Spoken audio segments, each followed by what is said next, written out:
Merhaba arkadaşlar, tekrar kanalıma hoş geldiniz. Yine güzel bir bebek projesiyle devam edeceğiz video çekimlerimize. Bir hırka çalışması yapacağım. Hırka 1,5 yaşa uygun olacağını düşünüyorum. Çünkü ben de daha yeni başlıyorum.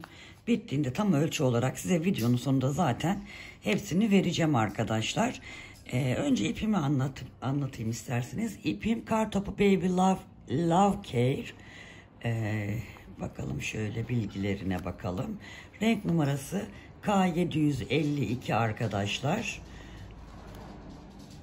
Şiş numarasına bakalım ne demiş. 4-4,5 demiş ama ben 3 ile öreceğim arkadaşlar. Böyle çok langur lungur bir ip olmasını istemiyorum. Ne demiş? %100 antibakteriyel anti-peeling olarak göstermiş. İpi bebek örgüleri için uygun arkadaşlar.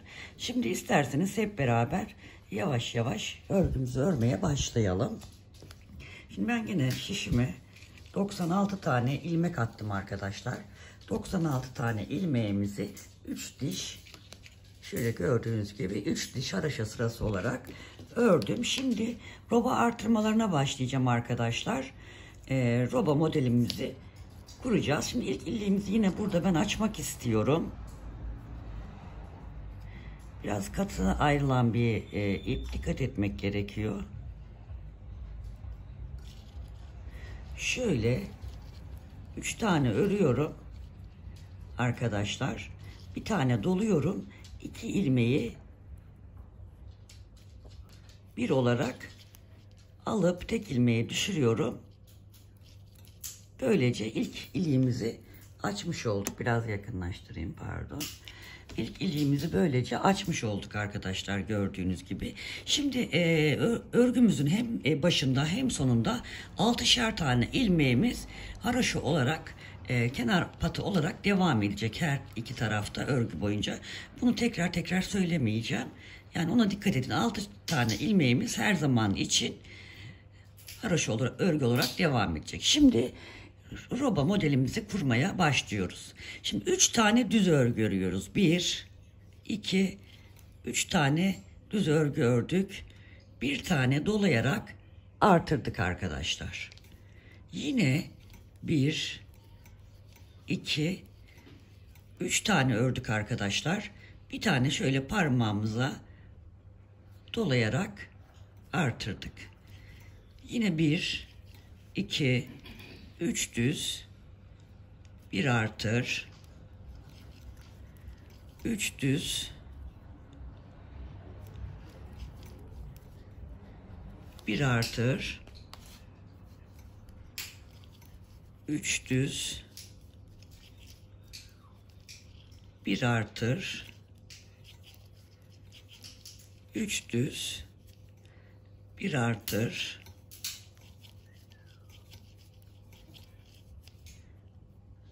bir artır. Sıra sonuna kadar bu şekilde yapalım. Evet, sıranın sonuna yaklaştık arkadaşlar. 3 düz ördük, bir artırdık. 1, 2, 3 tane düzümüzü ördük ve kenarda 6 tane ilmeğimiz haraşo örgü olarak ilk sırayı bu şekilde tamamlamış olduk. Ön yüzü de. Şimdi örgümüzün arka yüzündeyiz. 2, 3, 4, 5 ve 6. Şimdi önde düz ördüğümüz 3 tane ilmeklerimizi arkada ters olarak örüyoruz. Artırdığımız ilmekleri haraşo olarak örüyoruz. 3 ters, bir haraşo. 3 ters, artırdığımız önde haraşo olacak şekilde örüyoruz. 3 ters, artırdığımız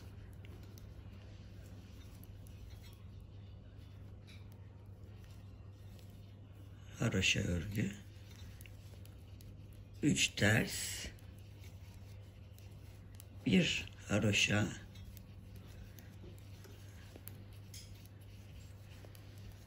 3 ters, artırdığımız ilmek haroşa, 3 ters, artırdığımız haroşa. Bu sırayı da bu şekilde tamamlayalım. Şimdi örgümüzün ön yüzüne şöyle bir bakalım. Daha pek belli olmasa da kenarlarda 6 tane haroşa, sonra 3 düz bir ters, 3 düz bir ters, 3 düz, daha doğrusu haroşa, 3 düz bir haroşa, 3 düz bir haroşa şeklinde ilmeklerimizi görüyoruz. Burada da bu sırada hiçbir şey yapmayacağız. İlmekleri gördüğümüz gibi öreceğiz. 6 tane kenar haroşamız var. 3 tane düzümüz var. Bir tane de haroşamız var. 3 düz, bir haroşa. 3 düz, bir haroşa şeklinde örelim. Arkada da ilmekleri 3 ters bir haroşa, 3 ters bir haroşa şeklinde örelim. Tekrar ön yüzde birlikte devam edelim arkadaşlar. Evet arkadaşlar, şimdi toplamda 4 sıra, yani 2 kere gittik 2 kere geldik. Ne yaptık? 3 düz, ön yüzde 3 düzümüz, bir haroşamız olacak şekilde 4 sırayı tamamladık. Şimdi normalde bunu biz 1-2 tane haroşa ördük. 4 tane haroşa olana kadar hiçbir artırma olmadan bunu devam ettireceğiz. Ama 2 diş haroşamızı ördükten sonra, şuralardaki aralardaki 2 diş olduktan sonra burada bir uygulama yapacağız. Kenar ilmeklerimizi örüyoruz, haroşalarımızı. 4, 5, 6. Şiş numaramı söylemiş miydim arkadaşlar? 3 numara şişte örüyorum yine. Şimdi 3 tane düzümüz var ya arkadaşlar. Bunun bir tanesini örüyoruz. Bir düz ördük. Tığımızı alıyoruz. Ben 3 numara tığ almışım. Sizler de elinize uygun bir tığ numarası alabilirsiniz. Burayı alıyoruz. Sıradaki düz ilmeğimize batarak şu şekilde ilmeğimizi şöyle yapayım da rahat görün siz. İlmeğimize tığımızı taktık, aldık. Şimdi burada 1, 2, 3 tane zincir çekelim. Bu ilmeğe batarak şöyle biraz bol, 2 seferde alacağımız trabzan yapalım. Yine aynı yere batalım. Zincirle beraber üçüncüyü yaptık.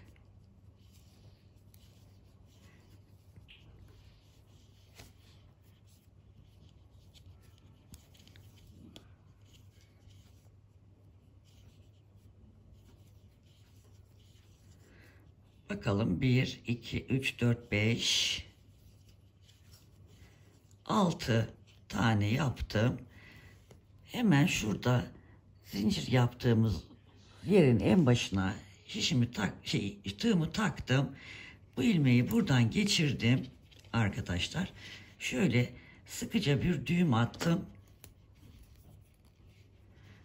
Bunu her seferinde böyle geriye itmeyeceksiniz. Ben size göstermek için şişi taktım. Şunu şu şekilde yapıp sıradaki ilmeğimizi örelim. Sonra yine bir tersimiz var. Bir tane düzümüz var. İkinciye tekrar, pardon, bir örneğime bir bakayım. Bir atlayacağız, bir yapacağız arkadaşlar. Şimdi burada 1, 2, 3 tane düzümü ördüm. Bir tane ters ördüm. Şimdi sıradaki 3 düzümden birinciyi ördüm. Tekrar ikinci için şu tomurcukla şuna yaptım. Tomurcuğu buna da yapalım. İlmeğimize tığımızı taktık. Şöyle ipimizi aldık. 1, 2, 3 tane zincir çektim. Şöyle biraz bolca ikili trabzan yapıyorum. 2, 3, 4, 5 ve 6 yapıyorum. Şunu şöyle biraz uzatıyorum. Şurada ilk başta yaptığımız zincire batıyorum arkadaşlar. Şu ilmeği tutuyorum. İçinden geçiriyorum. Şöyle bir zincirle sıkılaştırıyorum. Tekrar buna takıyorum. Ve sıradaki ilmeğimi düz örüyorum. Bir ters örüyorum. 3 düz. 3 düz. Bir ters. Şimdi sıradaki 3 ilmekten birini yine düz örüyorum. Birine yine bu tomurcuğumu yapacağım. Bu tomurcuğu farklı farklı yapanlar var. Siz eğer daha önce yaptıysanız elinize nasıl uygun geliyorsa o şekilde yapabilirsiniz. Ben bu şekilde gösterdim bu sefer. Ben de farklı yaptığım zamanlar oluyor. 1, 2, 3 tane zincir çektim. O ilmeğe ikili trabzan yapacağım. Biraz bol şekilde zincirle beraber 6 tane. 2, 3, 4, 5 ve 6. Şurayı hemen düzeltiyorum. Şunu şuraya takıyorum tığ. Bunu buradan geçiriyorum. Şu şekilde bir tane de zincir çekip sabitliyorum. Şişime takıyorum ve örmeye devam ediyorum. Sıradaki düz ilmeğim var. Örüyorum. Bir tane haroşam var. 3 düzüm var. Ve sıradaki pardon şu da ters haroşa. Arkadaşlar bu şekilde bakın. 3 tane düze popcorn yaptık. İkinci 3 düze hiçbir şey yapmadan ördük. Sonraki 3 tane düze popcorn yaptık. Yani 3 düze popcorn yaptık, bir yapmadık. Bu şekilde sırayı tamamlayacağız.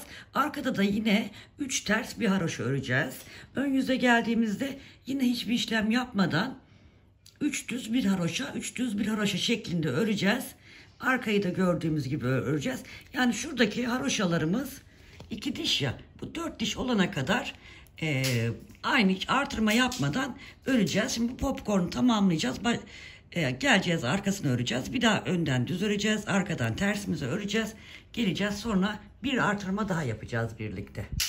Evet arkadaşlar, ilk artırmamızı şurada yaptık biliyorsunuz. Şimdi ikinci artırmayı yapacağız ama size söylemiştim.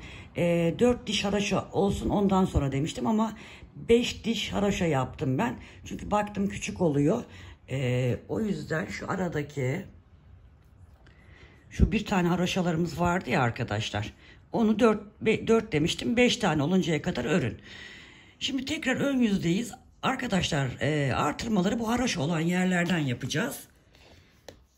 Her artırmayı 5 diş haroşada bir artırma yapacağız. Şimdi ikinci artırmayı yapacağız.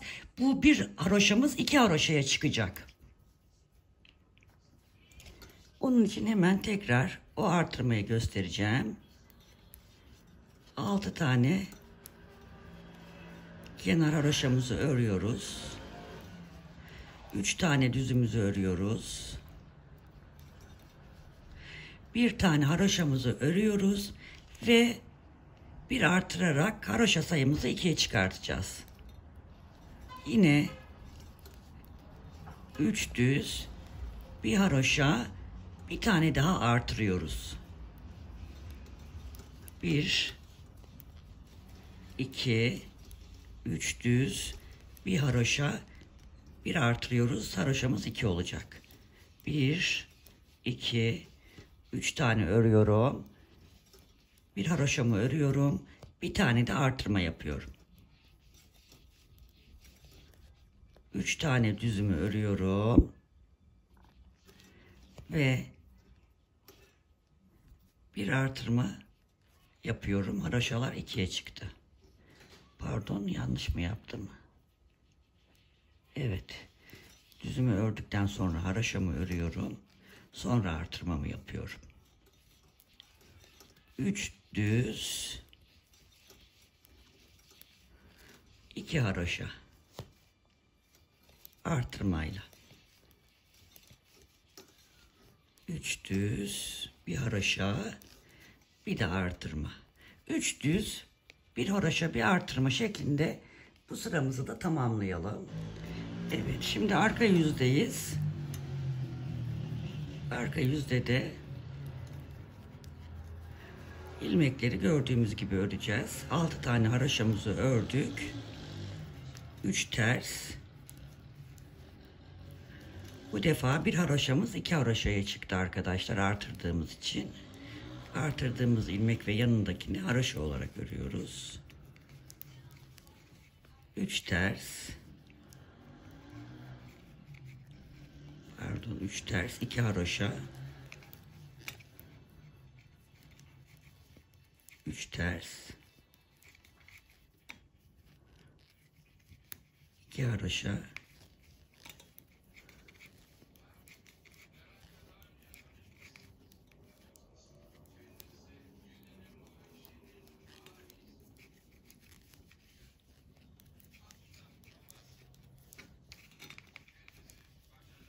Sırayı bu şekilde tamamlayalım. Ön yüzde hiçbir şey yapmadan düzleri düz haroşa olarak haroşa örelim. Tekrar arka sırada aynı 3 ters 2 haroşa olarak örelim. Tekrar ön sırada buluşalım. Yani bunu tamamlayacağız. Tekrar bir sıra gideceğiz, bir sıra geleceğiz. İlmekleri aynı şekilde örerek arkadaşlar. Evet, haroşamızı artırdıktan sonra bakın 2 tane haroşamız vardı burada. Şöyle biraz yakınlaştırayım. 2 diş 2 sıra ördük artırdıktan sonra. Şimdi 2 sıra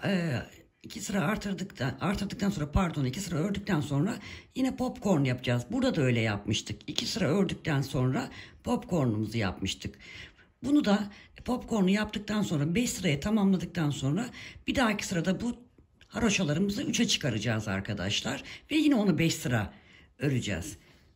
Umarım anlatabilmişimdir. Şimdi buraya popcornumuzu yapacağız. Şimdi popcornlarımızı buralara yapmıştık bir ara verip. Şimdi tam bu aralara yapacağız. Yapmadığımız yerlere popcorn yapacağız.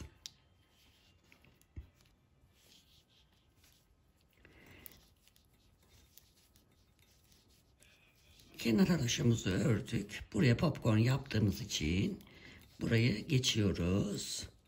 2 tane haroşamızı örüyoruz ve bir tane düzümüzü örüp şimdi şu ortadaki ilmeğimize, düz ilmeğimize yine aşağıda yaptığımız gibi popcornumuzu yapalım. 1 2 3 zincir çekelim ilmeğimize batarak.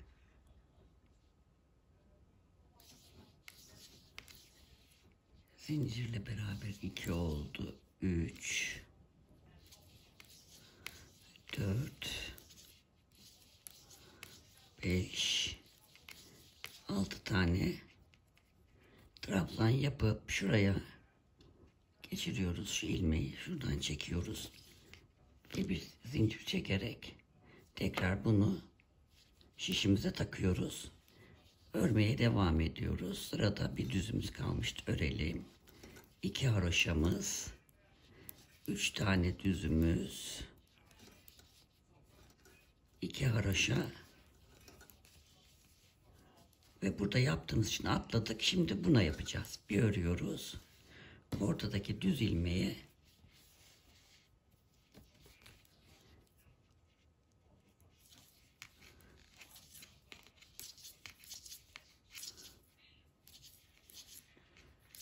bir, iki,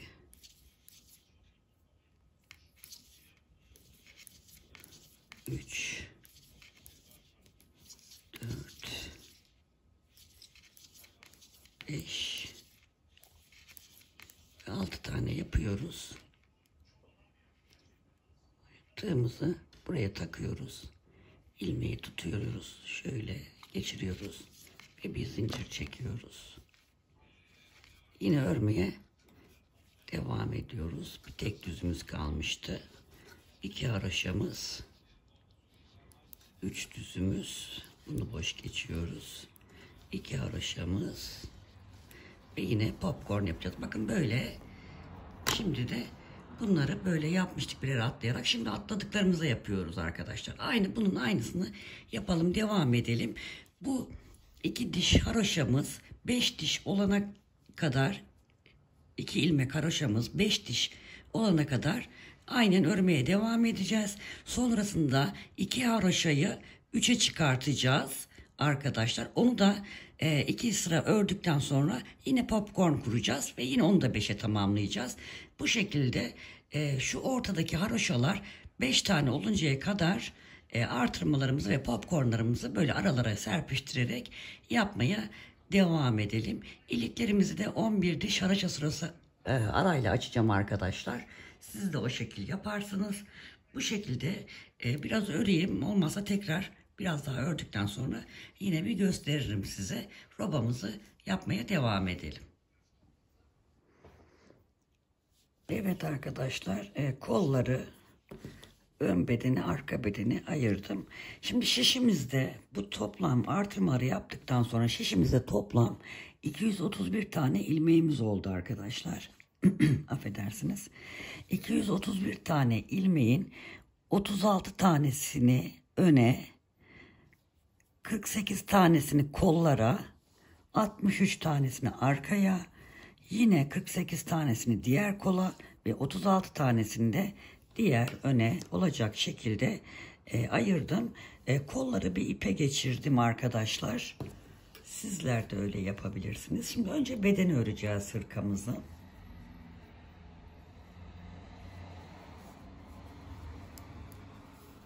Ve biraz artırma yapmak istiyorum, söylemiştim. Şimdi şu iliği kaçırmayalım, yine bakalım. 1, 2, 3, 4, 5, 6, 7, 8, 9, 10, 11. Bir dahaki sırada ilik açacağım. Şurada ilmeğim kaçmış. Demin ipe geçirmiştim ya size göstermek için. Onu hemen bir toparlayayım.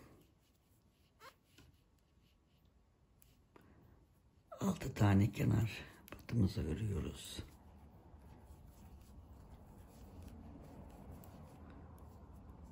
Şimdi artık düz örgü örmeye başlayacağız arkadaşlar. Örgümüzün etek ucuna kadar düz örgü öreceğiz. Kol içinde geçerli bu. Beden içinde geçerli. Pardon, çok hızlı gittim, artırma yapmadım. Şimdi önde 4, diğer önde 4, arkada da 8 tane ilmek artıracağım arkadaşlar. Bunu artırmak için hemen şu düz yerlerden mi artıralım, buradan mı artıralım? Buradan artırabiliriz. İlk haroşamızı burada vardı, ördüğümüz ilmekten bir tane artıralım.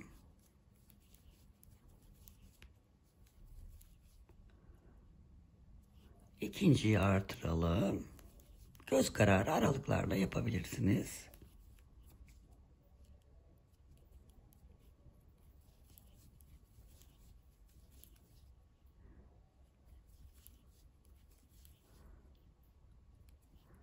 Üçüncüyü de artırdık.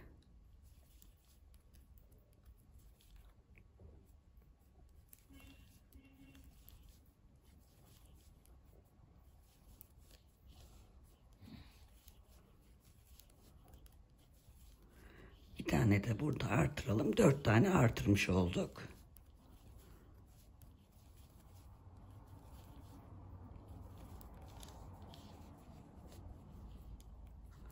Şimdi şuradan önden kola geçerken şöyle sıkıca örelim arkadaşlar, ipi sıkarak. Hayır olmasın diye. Tekrar arka beden ilmeklerini 63 ilmeğimizi örüyoruz. Burada da 8 tane artıralım. Şöyle bir tane hemen şuradan. Düz örgü örüyoruz. Onun için hızlı örüyorum.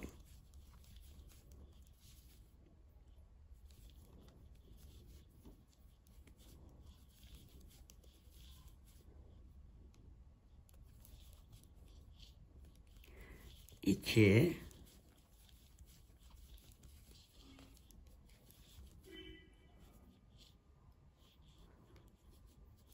Şu 3 olsun. 3.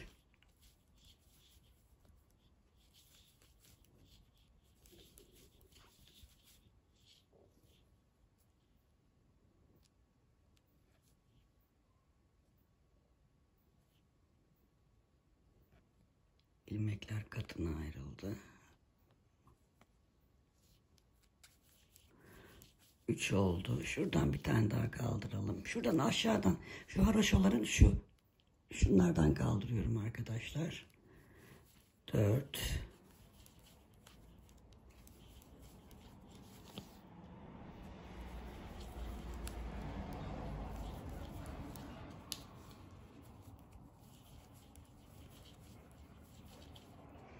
Şuradan yine kaldırdım. 5.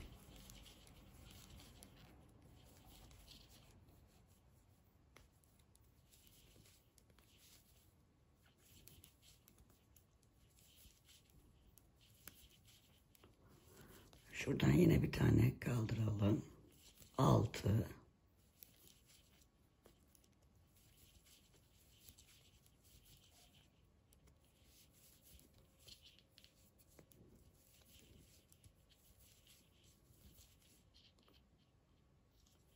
Yedi. 7. artırmayı yaptık.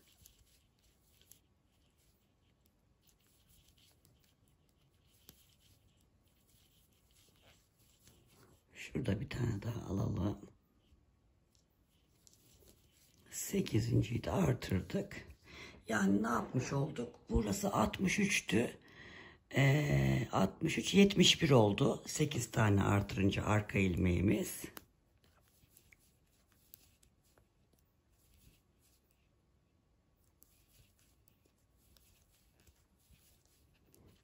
Son 8. artırmayı yaptım mı onu şimdi konuşurken kaçırdım arkadaşlar.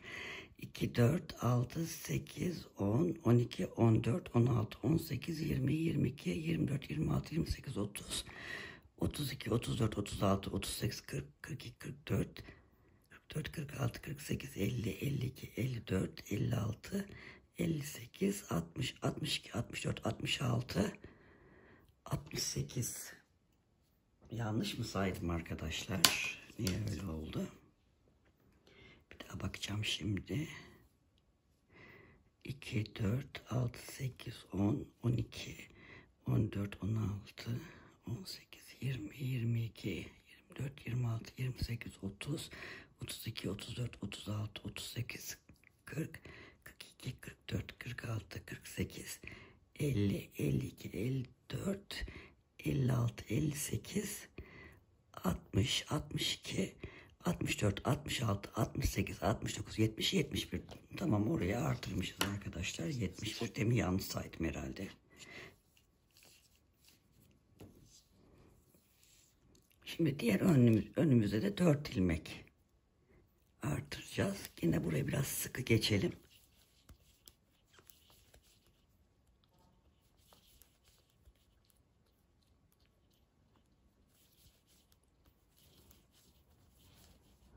Şuradan bir ilmek alalım. Artırdık.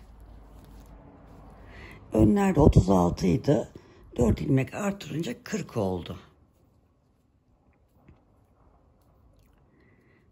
Bir tane artırdık.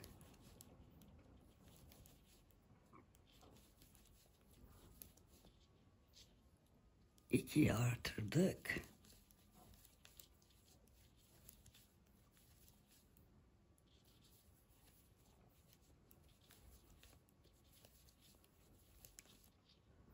Şu 3'ü artırdık.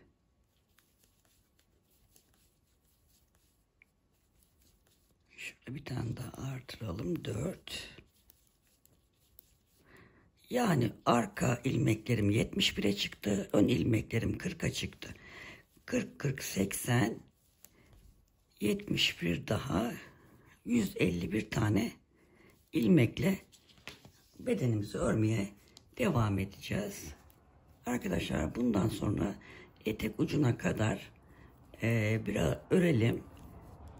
Etek ucunda da yine bir şu popcornlardan küçük bir şey yapacağız.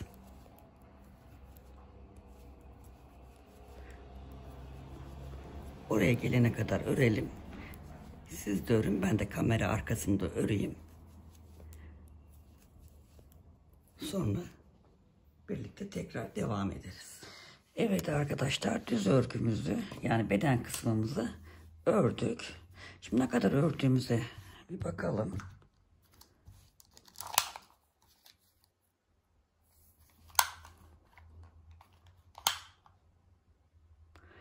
Yaklaşık 14 santim örmüşüm. Şimdi şöyle bir bakalım uzunluğumuza.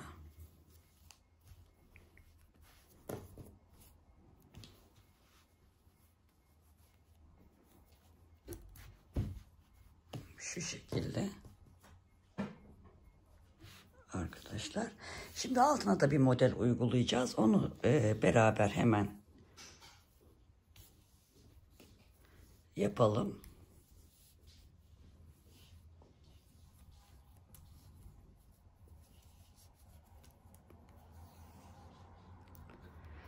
Onun için yine kenar patlarımızı örelim.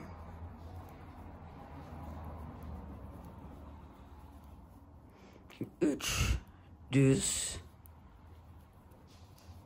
3 haroşa öreceğiz arkadaşlar. 3 düz 3 haroşa sıra sonuna kadar örelim. Ben haroşaları da düz yaptığım için burada haroşa gözükmüyor ama haroşayı farklı örenler için bu sırada 3 düz 3 haroşa olarak yapacaksınız. 2 ilmek eksiğim var. Düzle bitirmek istiyorum. Düzle başlayıp düzle bitirmek istediğim için 2 ilmeğimiz eksik arkadaşlar. Onu da herhangi bir yerde 2 ilmeği artırabilirsiniz. 3 düz 3 haroşa olacak şekilde bu sırayı tamamlayalım.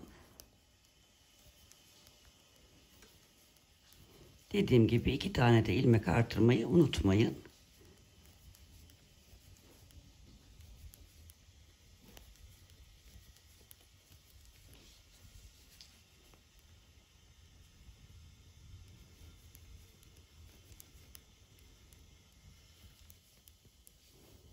Örgümüzün ön yüzünde 3 düz 3 haroşa örmüştük. Şimdi ise 3 ters 3 haroşa öreceğiz. Arka yüzünde. 3 ters 3 haroşa. 3 ters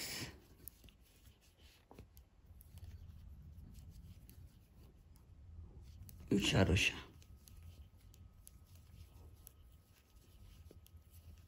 Bu sırayı da bu şekilde tamamlayalım. Önde yine 3 düz 3 ters yapalım. Bir sefer daha. Arkada da 3 ters 3 haroşa yapalım. Yani önde şurada 2 diş haroşayı oluşturalım. 3 düz 3 haroşayı oluşturalım ön yüzde. Sonra tekrar bir popcorn sırası yapacağız. Hoş dursun. Etek uçlarına da koyacağız arkadaşlar. Şimdi yapalım. Popcorn koymayı da göstereceğim size. Evet. Arkadaşlar 3 haroşa 3 düz şeklinde şurada gördüğünüz gibi 2 diş haroşamızı yaptık.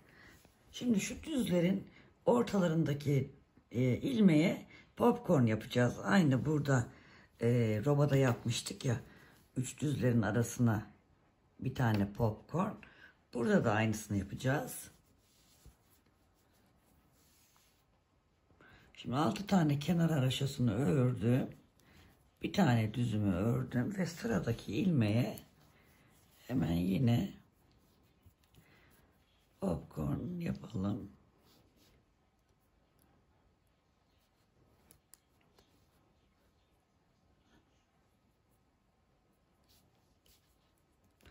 Üç zincir çekiyoruz.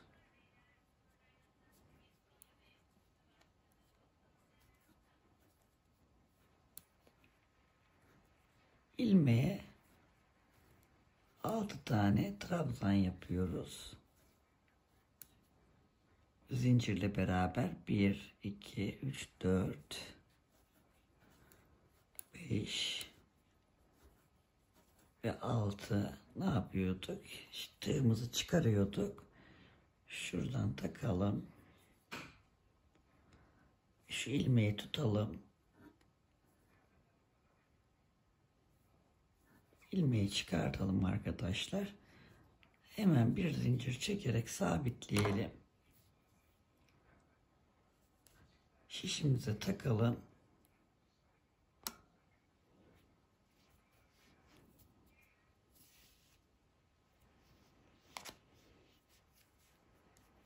Ve sıradaki düz ilmeğimizi örelim. Ve 3 tane haroşamız.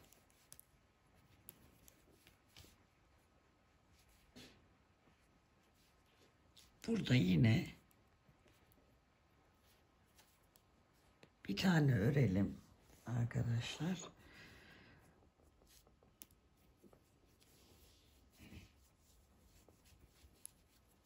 Sıradaki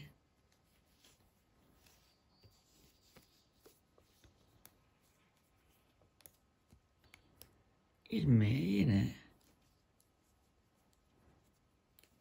1 2 3 zincir çekiyoruz. Yine aynı ilmeğe trabzan yapacağız. 6 tane.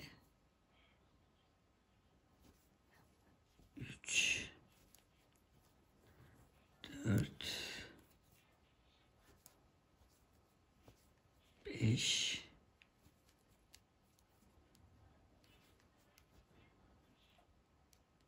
ve 6 diyeceğim ama şurada bir ip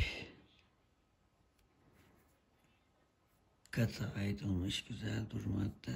4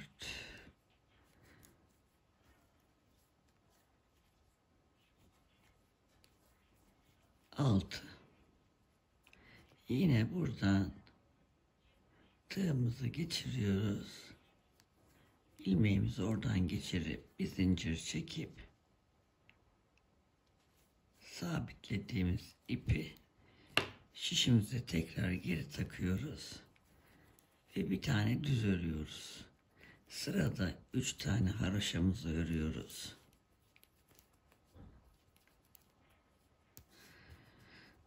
Şu şekilde arkadaşlar popcornlarımızı yapalım. Şu 3 tane düzün ortasındaki ilmekleri yapalım.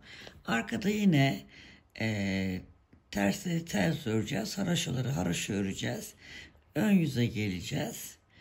Sonra bir sıra daha önde bir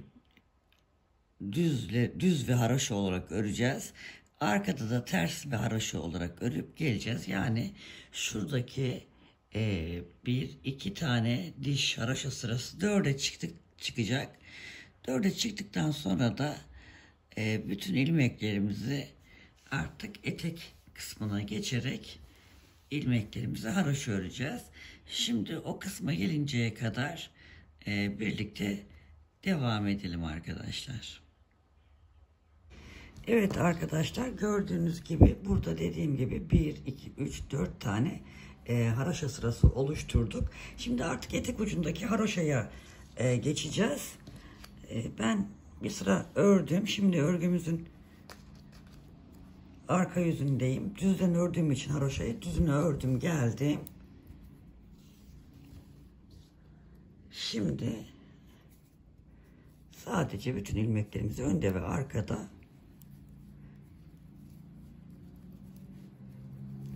haroşa olacak şekilde öreceğiz.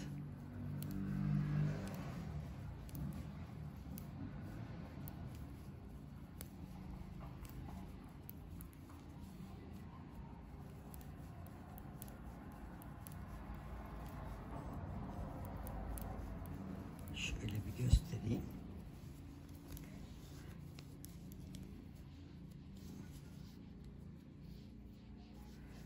Bakın burada bir diş haroşamız oluşmaya başladı, bir sıra.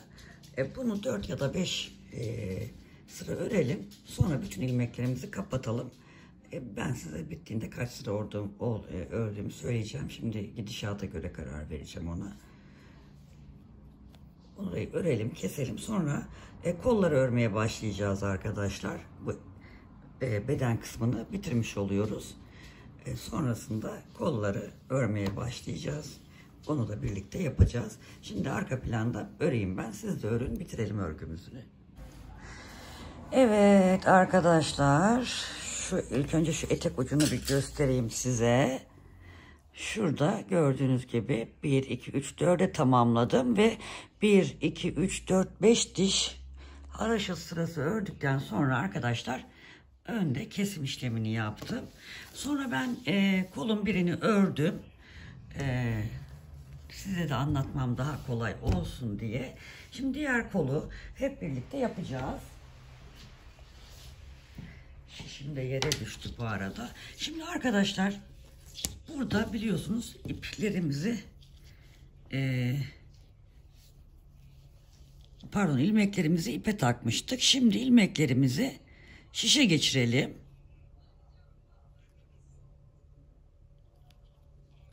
Yani dileyen isterse kolları önce örebilir. Böyle döndürerek örmek biraz zor oluyor gerçekten. Ben de sıkılıyorum aslında, bana da sorarsanız. Ben de sevmiyorum ama bu sefer niyeyse böyle yaptım ben de. Siz normal diğer hırkalarda yaptığımız gibi arkadaşlar şöyle yarısına geleyim istiyorum. Önce kolları örüp bu kol altlarından dikim yapabilirsiniz.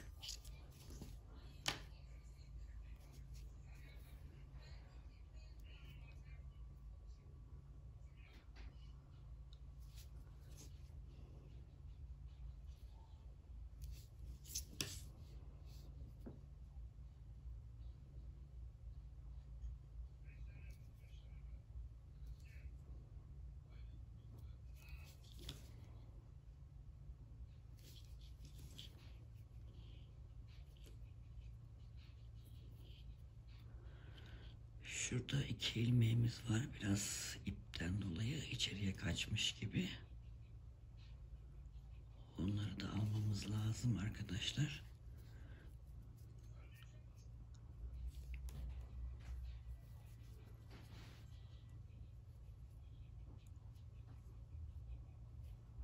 İnanın görmüyorum desem inanır mısınız ama 2 ilmek var burada. Evet, birini aldım. Diğerine de aldığımı düşünüyorum. Yok, almamışım.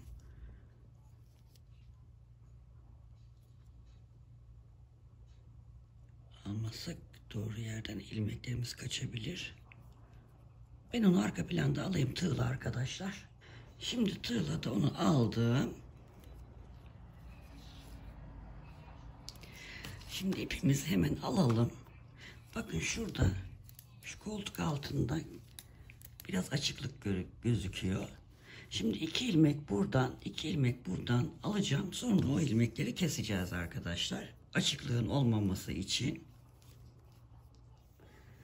Hemen şuradan tığımı alıp şuradan arkadan bir ilmeğe takıp şu şekilde bağlıyorum. Siz de bu şekilde yapabilirsiniz. Sonra arkadaşlar bu sağ şişimizle şöyle bakalım.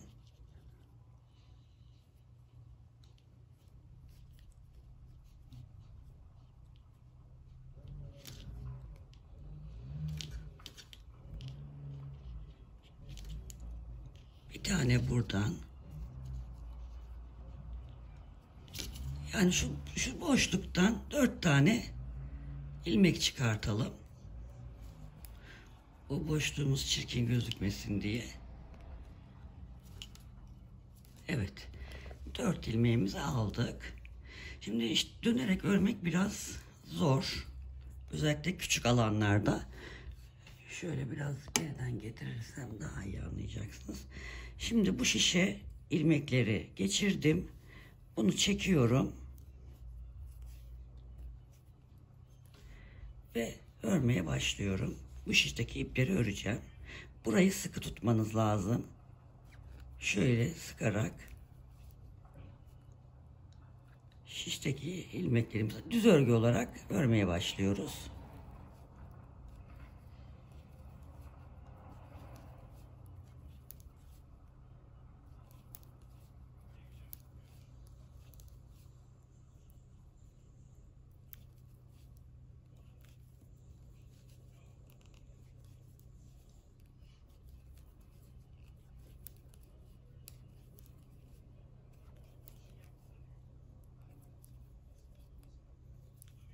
Pardon arkadaşlar. Unuttum. Hemen şurayı söküyorum. Artırma yapmadık. Çok özür.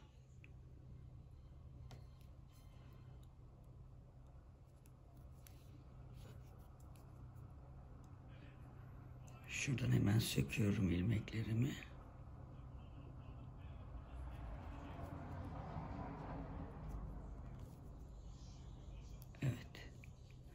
Şimdi şurada şu tersleri örüyoruz ya arkadaşlar. Yani ters örgülerin üstündeyken ters örmüyoruz, düz örüyoruz. Artık düz örgüye geçtik. Hemen şuradan haroşalardan bir tane alttan alıyorum. Buradan onu kaldırarak bir tane artırmış oluyorum. Sonra yine düz örmeye devam ediyorum. Haroşa ilmeklerime geldim. Haroşa ilmeğinin sonuncusunu ördükten sonra şu alttan yine kaldırıyorum. Yine bir tane daha artırma yapıyorum. Ben biraz demin neredeyse atlayacaktık. Sökmek zorunda kalacaktık iyicene. Sonra bu şişte bu kalınca bunu tekrar geriye itiyoruz. Dediğim gibi bu biraz her seferinde böyle döndürerek örmek gerekiyor şişi. Sonra buradakini çekiyoruz.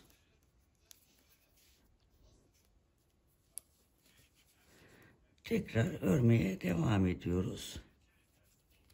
Şuradaki bolluk oluşmaması için arkadaşlar şiş geçişlerinde birinciyi örüp ikinciyi örmeden önce şöyle çekerek bir sıkılaştırıyoruz. Yine haroşa yerine geldik, düz örüyoruz. Son haroşa, alttaki haroşa ilmeğinden yine bir tane şöyle bakın şuradan kaldırıyorum. Bir artırma daha yapıyorum.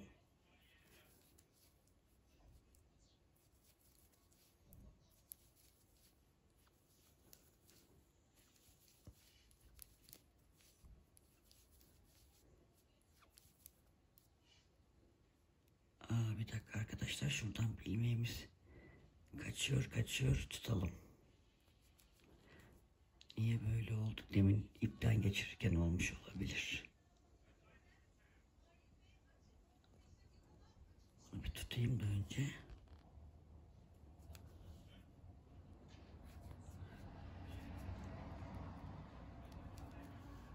Evet. Son haroşa ilmeğimizi yaptık. Yine buradan alttaki haroşayı yakalayalım. Oradan da yine bir artırma yapalım. Yine düz örmeye devam ediyoruz.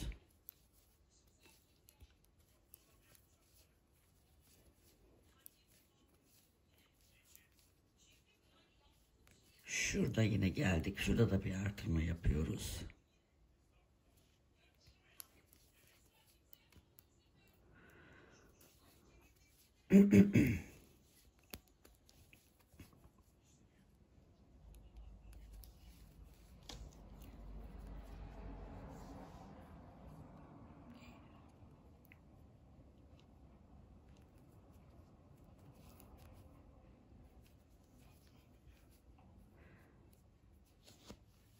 Şimdi burası bizim 1, 2, 3, 4 tane burası artırma yaptığımız yer.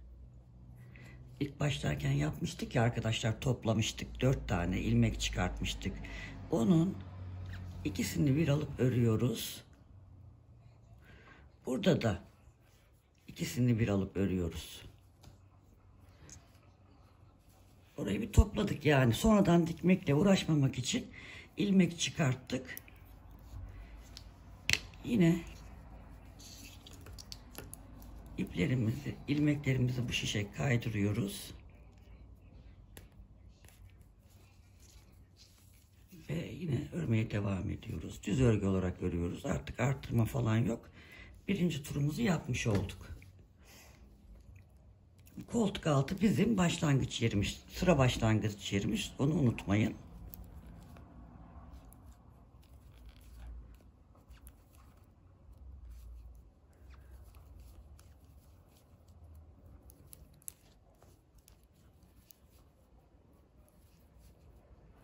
Dediğim gibi bu şekilde zorlanan varsa baştan kolları örüp sonra bedeni örebilir.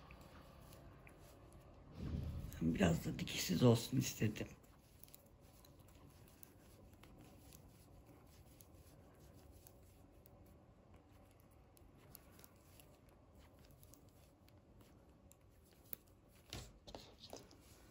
Tekrar bakın, bunu buradan tutuyoruz. Çekiyoruz. Bileziğime dolandı. Bunu bu şişe geçirirken ilmeklerimizi bu şişe çıkartıyoruz. Yine örmeye devam ediyoruz.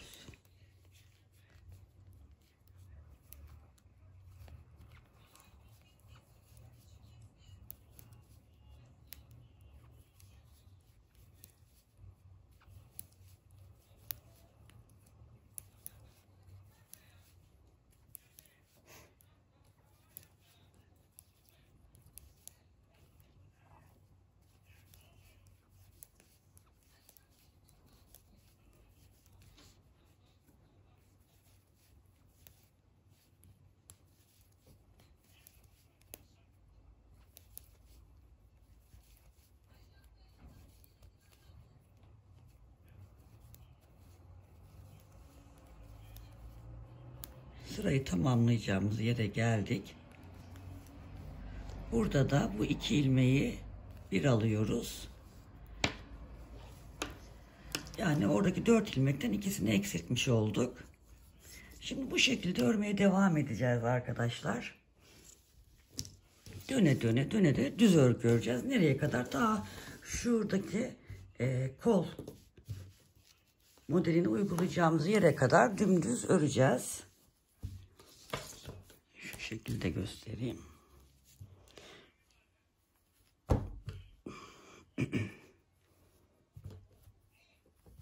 Ne kadar öreceğinizi söyleyeyim. Bir saniye arkadaşlar. Hemen ölçelim.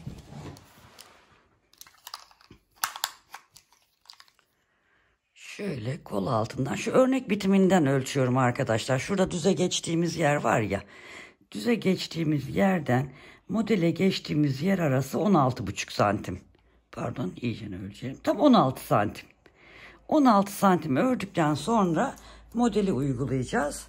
Model uygulama yerinde tekrar size bir göstereyim istiyorum. Aslında aynısı burada yaptığımızın, ama döne döne öreceğimiz için belki kafanız karışabilir. Ama döne döne örmeyi bilenler için de kolay. Yani bir sırasını falan tekrar göstereceğim size. Karışık yap, kafanız karışmasın diye.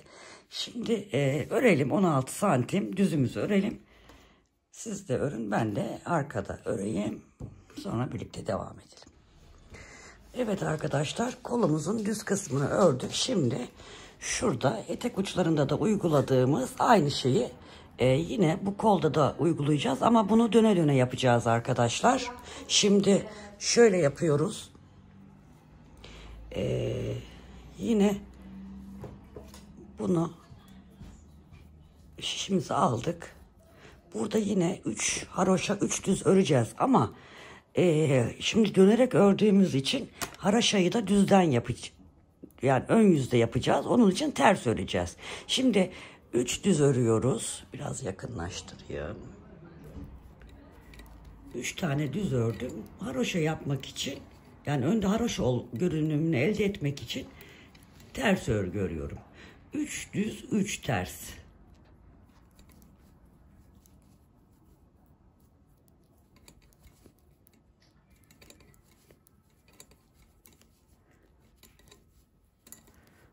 Üç düz 3 ters.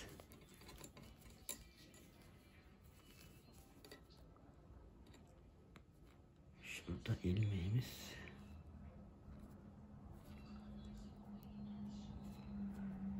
Üç ters ördük. 3 düz. 3 ters.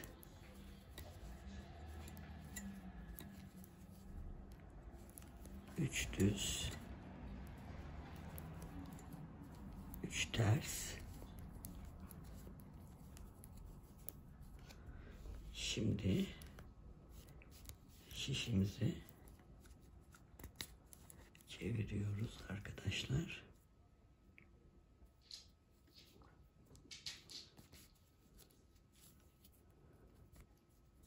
Nerede? 3 tersle bitirdik. Şimdi 3 düzle devam ediyoruz. 3 düz. 3 ters.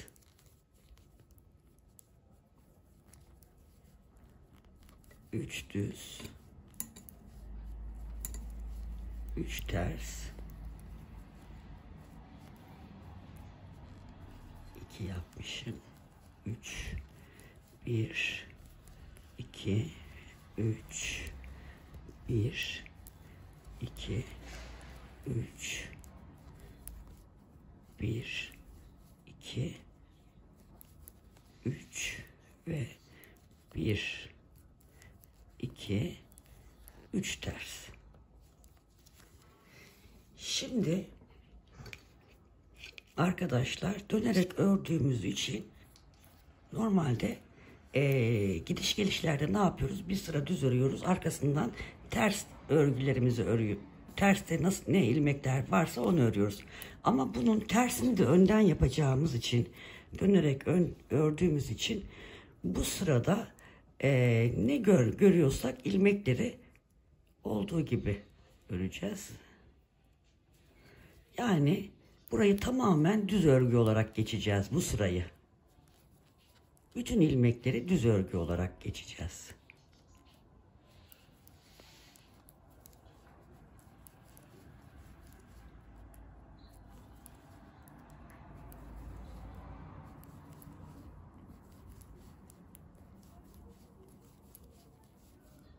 Hızlı örüyorum çünkü düz örgü olarak sırayı tamamlayacağız.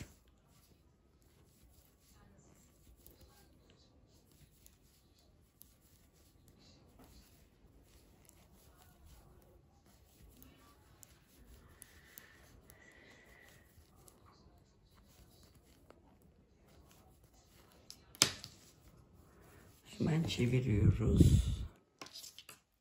O birleştirdik şeylerimizi. Ortadan çekmedik. Hemen onu düzeltelim. Şuradan. Yoksa öremeyiz arkadaşlar.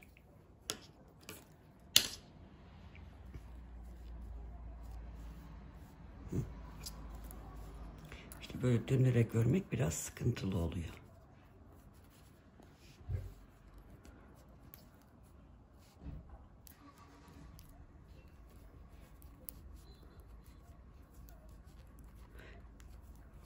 Yani bu şekilde bir gidiş bir geliş gibi bir örmüş oluyoruz.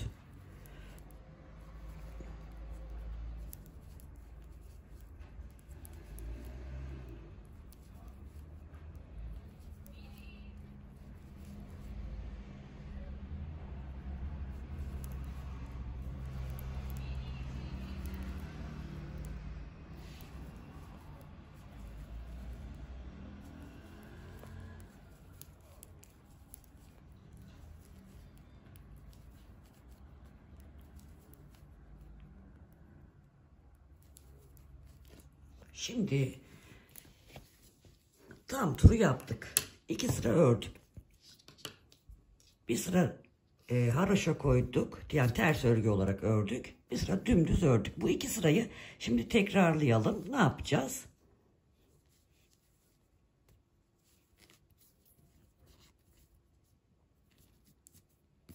Aynı demin yaptığımız gibi 3 düz 3 ters.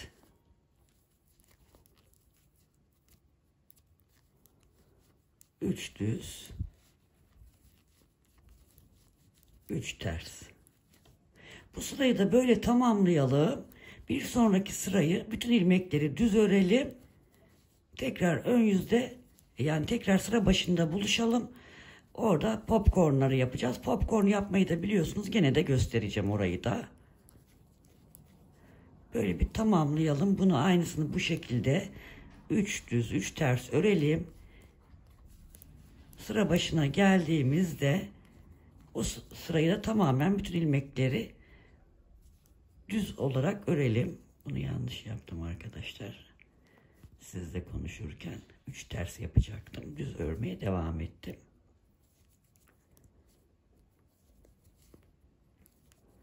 Şimdi dediğim gibi siz yapın, ben de yapayım.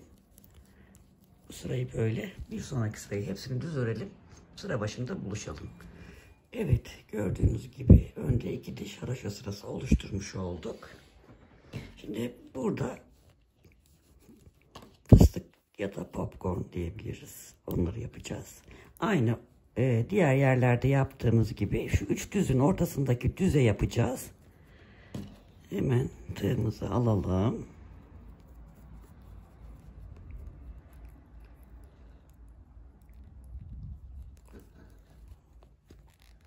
Bir, iki, 3 tane zincir çekiyoruz.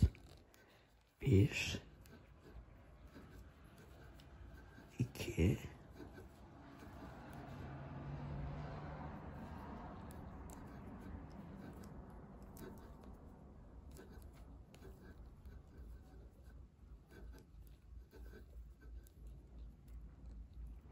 1, 2, 3, 4, 5 zincirle beraber. Şu da 6. Ne yapıyorduk? Tığımızı şuradan takıyoruz. Şu ilmeğe geçiriyoruz. Buradan geçirip bir zincir çekiyoruz. 5 işimize takıyoruz. Sıradaki düz ilmeğimizi örüyoruz. Ve 3 tane ters örgümüzü örüyoruz. Burada bir tane düzümüzü örüyoruz. Yine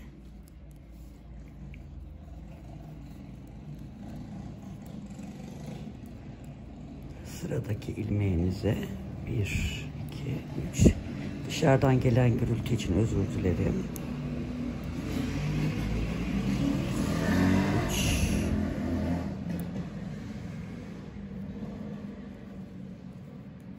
4, 5 ve 6.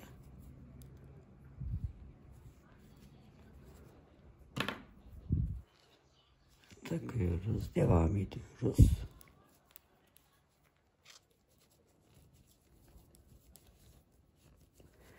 Üç tane ters örüyoruz.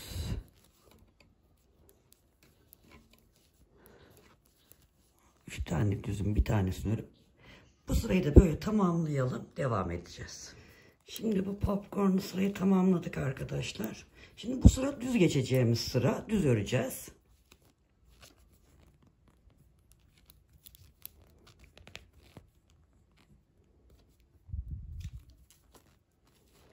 Bütün ilmeklerimizi düz örgü olarak öreceğiz.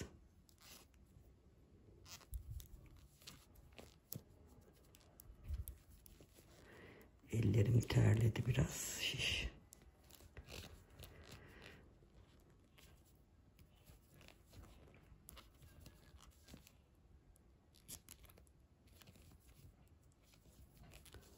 Bir sıra ters örgü yapıyoruz. 3 düz 3 ters, bir sıra dümdüz gidiyoruz. Şimdi popcornları yaparken ters örgüyle örgümüzü yapmıştık. Şimdi onun için düz gidiyoruz. Bundan sonraki sırada da yine 3 düz 3 ters, 3 düz 3 ters öreceğiz. Sonraki sırada bütün ilmeklerimizi düz ördükten sonra arkadaşlar artık haroşa yapmaya başlayacağız. 3 diş haroşayı nasıl yapacağız? Yine bir sırayı tamamen ters öreceğiz. Bir sırayı tamamen düz öreceğiz. Sonraki sırayı tamamen ters öreceğiz. Sonra sırayı düz öreceğiz. Bu şekilde önde burada 3 diş haroşa sırasını oluşturduktan sonra ilmeklerimizi kapatacağız. Şimdi ben de kamera arkasında yapacağım. Siz de yapın. Yeleğimizin düğmelerini de dikelim. Bitmiş halini ben size tekrar göstereceğim arkadaşlar. Gayet güzel bir hırka çalışması yapıyoruz. Evet arkadaşlar, gördüğünüz gibi hırkamızı tamamladık. Düğmelerini de diktik. Ben bu hırkamızı yumuşatıcılı suya koydum. Orada biraz bir 5 dakika falan beklettim. Şöyle elimle hafif sıkarak bir havluyla beraber ıslaklığını alarak havlu üzerinde kurutmaya bıraktım. Böyle güzel kendisi açılsın diye. Hatta hala biraz nemli ama videoyu tamamlamak için biraz nemli de olsa göstermek istedim. Burası önümüz. Şöyle arkasına bakalım. Burası arkası. Oldukça şık, cici bir hırka oldu. Aslında yapabilirsem bir pantolon, şapka falan da yapmak istiyorum buna uygun. Ama elimde şu anda başka bir parçaya başladım büyükler için. Ondan sonra fırsat bulursam bunu tamamlamayı düşünüyorum. Şimdi hırkamızın eni 28,5 santim. Şuradan baktığımızda şu tam ortadan bakalım. 30 santim arkadaşlar. Şu roba 13 santim. Robadan sonra 18 santim ölçülerinde. 1,5 yaşa kadar olacağını tahmin ettiğim bir hırka çalışması oldu arkadaşlar. Güzel bir çalışma oldu. Bundan sonraki çalışmalarda tekrar birlikte olmak dileğiyle şimdilik hoşça kalın, sevgiyle kalın.